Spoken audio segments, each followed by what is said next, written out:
former President Trump is exiting the courtroom right over her shoulder. This is happening live downtown in New York City. We're going to wait and see if he speaks to the group. It looks like he is. Let's listen.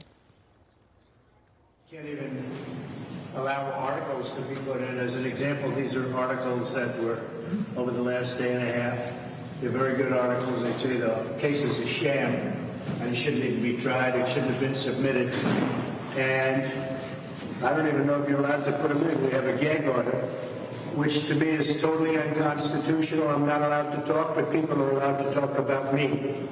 So they can talk about me, they can say whatever they want, they can lie, but I'm not allowed to say anything. I just have to sit back and look at why a conflicted judge has ordered me to have a gag order. I don't think anybody's ever seen anything like this. I'd love to talk to you people. I'd love to say everything that's on my mind, but I'm restricted because I have a gag order. And I'm not sure that anybody's ever seen anything like this before. And even having to do with articles. Somebody writes an article. If I read every one of these articles incomplete, I read some of it and I'll look at headlines, all good headlines, and the case is a sham. But I can't read the whole thing. I'd be reading, this is like reading a novel. So I put an article in, and then somebody's name is mentioned somewhere deep in the article, and I end up in violation of a gag order. I think it's a disgrace. It's totally unconstitutional.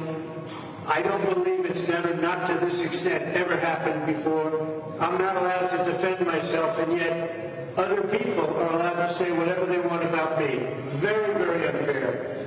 Having to do with the schools and the closings, that's Biden's fault. And by the way, this trial is all Biden. You know, this is all Biden, just in case anybody has any question. And they're keeping me in a courtroom that's freezing, by the way, in a courtroom all day long. Well, he's out campaigning. That's probably an advantage because he can't campaign. Nobody knows what he's doing. He can't put two sentences together. But he's out campaigning. He's out campaigning, and I'm here in a courtroom, sitting here, sitting up as straight as I can all day long, because you know what? It's a very unfair situation. So we're locked up in a courtroom, and this guy's out there campaigning, if you call it a campaign. Every time he opens his mouth, he gets himself into trouble. So that's the story. I have an unconstitutional gag order by a highly conflicted judge that should recuse himself. Very simple. On the schools, should have never happened. What's going on in this country now should have never happened. But of course, the Ukraine war would have never happened. The Israeli attack would have never happened. Inflation would have never happened. We have the worst president in the history of our country, and he's the one that has us in all these different lawsuits. Thank you very much.